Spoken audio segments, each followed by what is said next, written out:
Hi hello అందరికీ నమస్కారం అండి. Welcome back to my channel shame with Sravani. ఈరోజు నా ఛానల్లో నేను మీకు ఒక మంచి రెసిపీ షేర్ చేసుకోబోతున్నాను. అదేంటంటే శాండ్విచ్ అనమాట. శాండ్విచ్ అనేది చిన్నపిల్లల దగ్గర నుంచి పెద్దవాళ్ళ వరకు అందరూ ఇష్టపడుతూ ఉంటారు కదండి. అండ్ చాలా ఈజీగా అయిపోయే రెసిపీ కూడా. ఇది ఎలా తయారు చేసుకోవాలో చూద్దాం పదండి.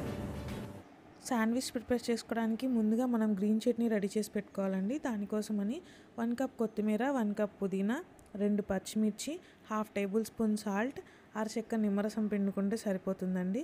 ఇవన్నీ మెత్తని పేస్ట్ లాగా గ్రైండ్ చేసుకోవాలి. ఇక్కడ నేను కారం పచ్చిమిర్చి తీసుకున్నానండి, అందుకే ½ టేబుల్ స్పూన్ పట్టింది నాకు సాల్ట్ అనేది. మీరు మామూలు పచ్చిమిర్చి తీసుకుంటే ఒక పావు చెంచా అనేది సరిపోతుంది సాల్ట్. అది మీరు అడ్జస్ట్ చేసుకొని మీ టేస్ట్కి తగ్గట్టుగా వేసుకోండి. చూసారు కదండి, ఇలా మెత్తని పేస్ట్ చేసుకున్న తర్వాత దీన్ని ఒక బౌల్లోకి తీసుకొని పక్కన పెట్టుకోవాలి. ఇప్పుడు బాయిల్ చేసిన ఆలూని మెత్తగా స్మాష్ చేసుకోవాలండి.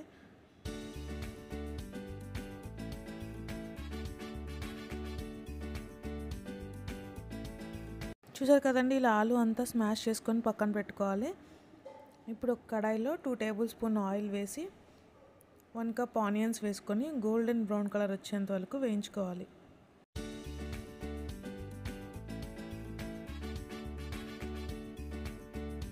చూసారు కదా, ఇలా లైట్ గోల్డెన్ బ్రౌన్ కలర్ రాగానే సన్నగా తరిగిన పచ్చిమిర్చి వేసుకొని బాగా కలపెట్టుకోవాలి.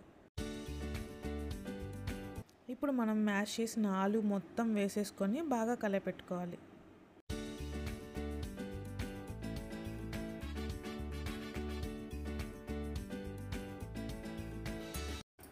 ఈ ఆలు అంతా బాగా కలపెట్టుకున్న తర్వాత ఒక ½ టేబుల్ స్పూన్ పసుపు, 1 టేబుల్ స్పూన్ ఉప్పు, 1 టేబుల్ స్పూన్ కారం, కొద్దిగా గరం మసాలా వేసుకొని బాగా కలపెట్టుకోవాలి.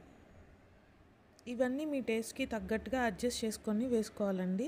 ఇదంతా బాగా కలపెట్టిన తర్వాత స్టవ్ ఆఫ్ చేసి ఒక ప్లేట్లోకి తీసుకుందాం. ఇలా ప్లేట్లోకి తీసుకున్న తర్వాత ఒక 2 మినిట్స్ చల్లారనిచ్చేసి అరచెక్క నిమ్మరసం పిండి కలపెట్టుకోండి.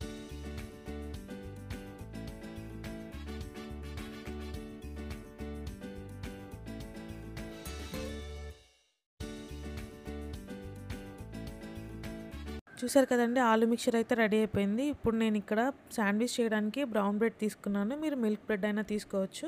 మిల్క్ బ్రెడ్ ఇంకా టేస్టీగా ఉంటుందండి. అండ్ నేను ఈ బ్రౌన్ బ్రెడ్పై ఒక సైడ్ టమాటా కెచప్, ఇంకొక సైడ్ గ్రీన్ చట్నీ యాడ్ చేస్తున్నాను. గ్రీన్ చట్నీ అప్లై చేసిన వైపే ఆలు మిక్చర్ కూడా అప్లై చేయాలండి. ఆలు మిక్చర్ అండ్ బ్రెడ్ మొత్తం స్ప్రెడ్ అయ్యేలాగా అప్లై చేసుకోవాలి.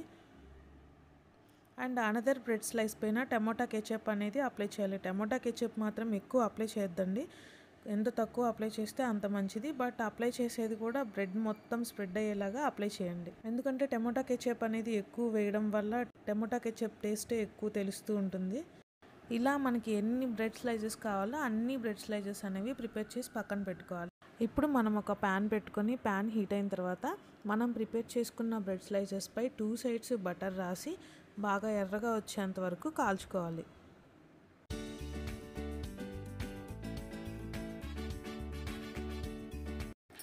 చూసారు కదండి, ఇక్కడ నేను చూపించే విధంగా ఎర్రగా వచ్చేంత వరకు కాల్చుకోండి. 2 సైడ్స్ అనేది ఎర్రగా కాల్చుకుంటే చాలా క్రిస్పీగా తినేప్పుడు చాలా బాగుంటుంది. ఇలాగే నేను ఇంకొక స్లైస్ కూడా తయారు చేసుకొని వేసుకుంటున్నాను అనమాట. 2 సైడ్స్ బటర్ అప్లై చేసి ఎర్రగా వచ్చేలాగా కాల్చుకొని పక్కన పెట్టుకోవాలి.